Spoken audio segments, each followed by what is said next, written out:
रसायनशास्त्राचा प्राध्यापक पी.व्ही. कुलकर्णीला पुण्यामधून सीबीआयने अटक केली आणि कुलकर्णीला आज दिल्लीच्या कोर्टामध्ये हजर केलं जाण्याची शक्यता आहे। पी.व्ही. कुलकर्णी हे मूळचे लातूरचे असून त्यांनी लातूरमधील एका महाविद्यालयामध्ये 28 वर्ष रसायनशास्त्राचं प्राध्यापक म्हणून काम केलेलं आहे। लातूर इथल्या त्यांच्या घरासमोरूनच आढावा घेतलाय आमच्या प्रतिनिधींनी, तो देखील आपण जाणून घेऊयात। कैलासनगर मधील हेच ते पी.व्ही. कुलकर्णींचं घर आहे, ज्यामध्ये पी.व्ही. कुलकर्णी यांचं वास्तव्य होतं। खरं तर पी.व्ही. कुलकर्णी हे रसायनशास्त्राचे प्राध्यापक आहेत। लातूर येथील दयानंद महाविद्यालयात त्यांनी जवळपास 28 वर्ष काम केलं। 12वी विज्ञान शाखा आणि मेडिकल प्रवेश परीक्षांचं मार्गदर्शन ते करत होते। काम करताना अनेक वर्ष ते विविध कोचिंग क्लासेसमध्ये सुद्धा विद्यार्थ्यांना शिकवत होते।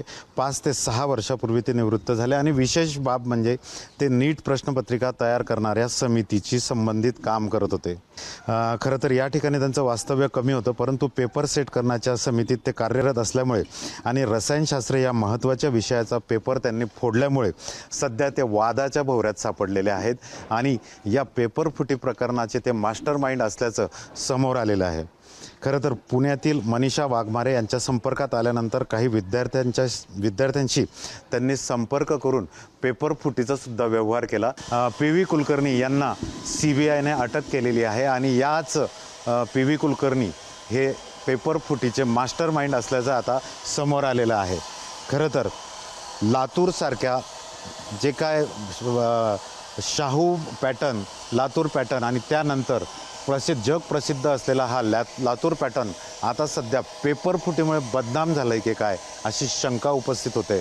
खरं तर लातूरसारख्या ठिकाणाहून पी.व्ही. कुलकर्णी यांनी हा पेपर फोडला आणि त्यामुळे संपूर्ण देशातील 22.5 लाख विद्यार्थ्यांचा खरं तर हा संकटाचा समय असल्याचंही बोललं जात आहे।